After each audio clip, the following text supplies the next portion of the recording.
May latest update ang SEC or Securities and Exchange Commission ngayong 2025 na siguradong makakaapekto sa mga borrowers at sa online lending world dito nga sa Pilipinas.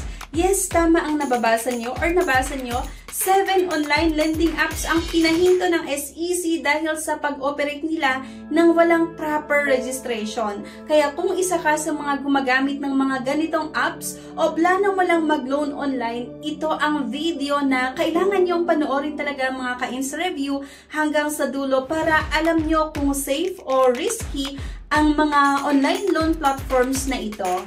Pero bago natin talakayin ang mga apps, quick background muna tayo mga ka-Insta Review ha. Ang SEC o Securities and Exchange Commission sa pamamagitan ng Financing and Lending Companies Department or Finland ay naglabas ng cease and desist orders nga o CDO laban sa mga kumpanya na nag-ooperate ng online lending platforms without SEC registration. Bakit mahalaga to? Kasi kung hindi rehistrado sa SEC, technically illegal yung operation nila.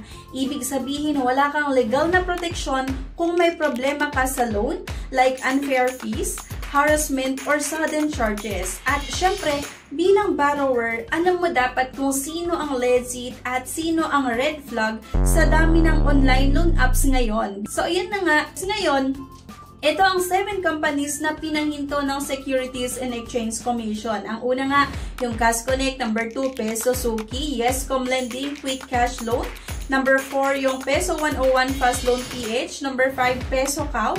Mabilis Pera Loan, Swift Loan App Philippines, Pera Loan Fast Cash PH.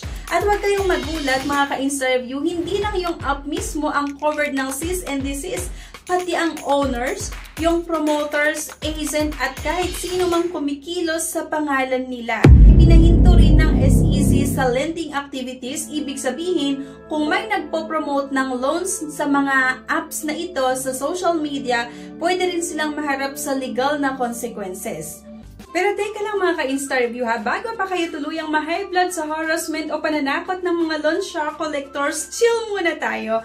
Ngayon dahil tag-ulan na at uso ang brownout, minsan inaabot ng 1 to 3 days, kailangan mo ng Orasure OL100 Pro power bank na may 100,000 mAh.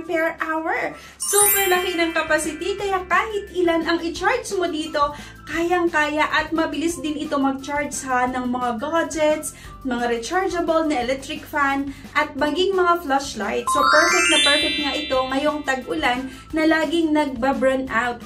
At para naman hindi ka ma-stress o ma-high blood sa pananakot ng mga loan sharks, iCare CK238 USB power naman itong i-share ko sa inyo. So blood pressure monitor siya with heart rate pulse ang sagot. Mura lang ito at automatic siya mga mima. So ayan, merong start dito at meron ding stop.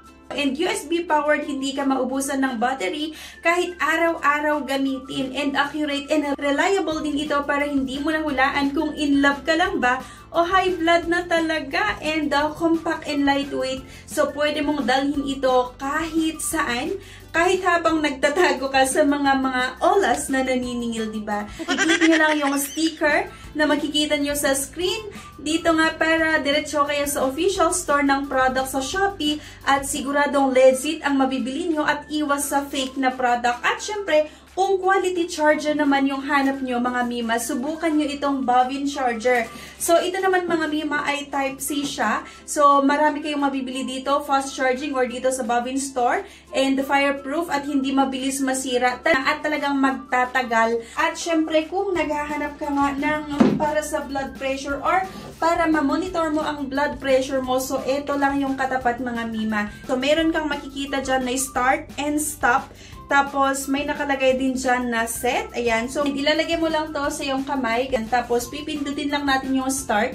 And then, makikita mo or mababasa mo dito kung ilan na yung blood pressure mo. So, go kayo sa official store nila. So, i-click nyo nga lang yung sticker na makikita nyo dito sa screen or sa screen nga ng iyong cellphone. At yun nga mga mima, kung ang hinahanap mo ay itong power bank na talagang 100,000 mAh. So, ito yung kailangan mong bilhin nga. Diba? Kasi ito ay kaya niya 1 to 3 days, kayang-kaya, pwede pang mas mahigit sa 3 araw. Depende syempre sa mga i-charge natin. So marami siyang port na pwedeng pag-chargean. Perfect na perfect ito ngayong tag-ulan. Sunod-sunod na naman yung mga bagyo, kaya kailangan nito mga Mima. Pero teka lang, enough muna tayo sa mga products. So let's get back to the topic. Bakit nga ba ganito kahigpit ang SEC? Simple lang mga ka-Insta Review. Una, violation ito ng SEC Memorandum Circular number 19 Series of 2019. Ang memo na ito ay nagsasabing lahat ng financing at lending firms ay required i-disclose ang kanilang online lending platforms. At ang number 2 or pangalawa, violation din kasi ito ng moratorium na ipinatupad noong November 5, 2021 via MC number 10 Series of 2021 kung saan temporarily halt sa registration ng bagong online loan platform. So basically, yung operation ng mga apps na ito illegal at delikado para sa borrowers. At kung ikaw ay gumagamit o nagbabalak gumamit, dapat mag-ingat ka sa panganib ng scams, hidden fees at yung mga harassment. So ngayon nga, anong ibig sabihin nito sa atin bilang borrowers? So una, no more promotion and facilitation. Hindi na pwedeng mag-offer ng loans ang mga apps na ito hanggang wala silang SEC approvals. Number 2, legal protection. So kung may issue kayo sa loan na ito, SEC can now step in kung may claim ka na illegal ang loan transaction. At number 3, avoid scams kasi may mga apps na hindi rehistrado and kahit mukhang legit sa App Store, pwede ka pa rin maharas o maloko. So ang tip ko lang sa inyo mga kabeshi, mga ka-Insta Review, bago maglo-loan online, always check sa SEC website nga kung rehistrado ang company. Huwag tayong basta-basta magtiwala sa promo sa social media. Well, speaking of scams and illegal loans, here are quick tips para safe ang online borrowing. So, ang una nga mga ka-loan seekers, i-check natin sa SEC registration, pumunta sa SEC website at hanapin ang company. Number 2, i-review natin yung terms and fees. Dapat clear yung interest rate, due dates at yung mga penalties. At next nga, avoid apps na aggressive mag-follow up. Hindi dapat mananakot o manghaharas. At next, no upfront fees. Kung may siningil or sinisingil bago ka makapag-loan, red flag yan mga ka-Insta Review. So, search or reviews online. Check kung may mga complaints or legal issues. Kung susundin nyo ito, less risk na mapapahamak sa illegal lending apps. Let's quickly talk about each app para may idea kayo. Itong Cash Connect, kilala sa social media promos pero wala sa SEC registry. Itong Peso Suki, may mabilis na loan promise pero illegal. At yung Yescom Lending naman nag-o-offer ng quick cash pero hindi naman registrado. Yung Peso 101 and Peso Cow, parehong fast loan apps na hindi pa legal. So, yung Swift Loan, pang PH Loan app, pero walang SEC clearance.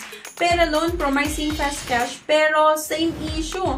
Kaya nga mga ka-Insta Review, kahit tempting yung mabilis na pera or mabilis na approval, mas important ang seguridad at legal na compliance. So, ang issuance ng SEC ng CDOs laban sa 7 companies na ito ay signal sa buong online lending industry na number 1, SEC is serious sa regulation, borrowers protection is priority, yung illegal OLPs may face penalties or closure.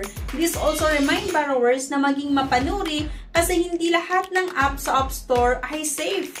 Kung may duda kayo mga ka-Insta Review, huwag mag-loan. Mas mabuti maghintay sa legit lending companies tulad ng GCash, diba, sa Tala, at iba pa. So mga ka-Insta Review, importante talaga na i-follow up natin ang SEC updates, lalo na kung gumagamit tayo ng online lending apps.